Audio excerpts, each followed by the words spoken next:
whatu I se whapoponga fo I o Tala Fou mai Ausetalia, ala Radio Samoa.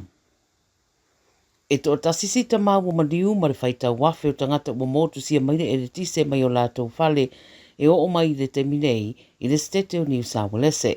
O a fianga o winga lolo wao le tau le fia na nafi whaasoro mai le pō na pō ua mafuai. O le tele o tangata na mori mau I Tala Fou, whaato awa aire I se turanga onga whaapea o winga lolo wao le tau, e le ngata I le malosi o wina mawhaititili o timunga, e meise fo I le matangi ma le tō o whaatau tau o timunga, ia ma le timu aisa I isi whaaitu. Mo whaangasoro nei ngā ruenga whaamama mai whaaitu na afia, ma mawhalawa afia ngai sini o Newcastle ma Wollongong. O le ripote o pitula tamai o ta wai le SES I le lua afe lua sarau lima se fulu, ma au mo se fesosoani na wha o atu le pō na pō, e mā tere lava I la au ma waia e le tise wa te ulu ma whale wa whale ngaina. O vaenga na upito malosi I ai winga lolo wao le tau, e au fiaile o ngā tonu o sini, o le whaetu o Hornsby ma Karinga.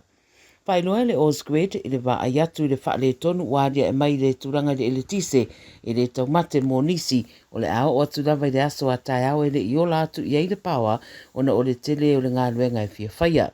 O si ta māmatua wa mariu tal tunuina pe lata I le valus funtau sanga na pa u I ai le la au ilungo lana ta vale le fia na nafi I Kaura fa mai leo leo e taunu watu wa mariu. E to whais tangata na manunua ono le mālosi le matangi I waka waka.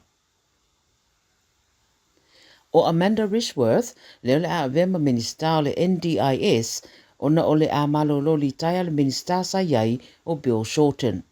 Wa whaiai nei whetuna inga I le kapeneta Ausetalia pe ona iai li poti le so, ma o Annika Wells o le a urufalea nei le kapeneta, ma Katie Callagher o le a minista I au unanga whaale malo. O Dr. Anne Alley, o le a minista lango ia Rishworth, ma o le asonga fua mua, o le a tuua I e Shorten le parlemene, ia ma ua fua fo I o le aso lea, o le a whaatauto ai I la tau o le a sui turanga I e tō whinga. Ua whaia ia whetuna inga a o lumana I ai le whai ngā pālota, mai manatu nisi, ua tala whea ngai tonu le taimi e whaia I e suinga. O tonga fitinga mō langona mawhatia ma whaanoa noa e mawai se tangata ma noa ti ai ni ana mea e whai po le depression I le whapertania e ono to e suia I se tūranga le lei ina ua maua nisi awa noa fau tau tonga fitinga ta wala I se suenga na whaia e au fia I le au sue mai Queenselani. O le depression e a fia I le tasi mai le tuarimo tangata Ausetalia ma ua iei nei se mea fau ua maua mai suenga ia sa whaatino na ngā ruru e le au sue le rarolangi a toa a au fia I mai la tau ia mai Queenselani. E ono se lau walus furu wafe tangata na awai le suenga na whaia o tangata e a fia I le depression. Na iloa I se au whainga e ono se lau iwa se furu fitu o genetic variants e iei so utanga I le depression wa sira iei le au sue o se tasi leo wha moe fau mō tong fitinga o lea tūlanga e matuato o tene nisi e a fiai. Ua molia nei ali e tō tolu wheta ua ina na teu whaapei o ni tangata kilingi ai o lato ulu whale ai se no fuanga ta o fia whaapango ta ai tangata e no fuai ai whaatino le ngao inga o lea whale. Vai mai le 9 News o le whaalawelawe na tupu I le whaetu o Karawatha ma le whaamatalanga o lato e o ane mai se pisi nisi kilingi. Na ulu whale whaamalosi ai lea whale whaamatau tangata na iai ngau ia mai ai matupe ma wati ma sosola ese se van lanu pai. Ua maua lai leo ata mai le CCTV I le teimi na ngai ese mai ai ma sosola ese mai lato ia mai le whale na ospaia ia malo whai uma o lato Pulo Center. Whai esu e ngā leo ma ospaia ini no fuanga na mau atu iai le tupe na ngau ia ma isi ai tema ma ua pue ina iloa I lato ia o le isi e toru su toru tausanga o le isi e toru se funuiva tausanga a o la ua la ia whato atu tūra I le whaamsinonga I le aso whao mati a o le lua se funuwanu tausanga na tūra I le whaamsinonga I le aso na nafi.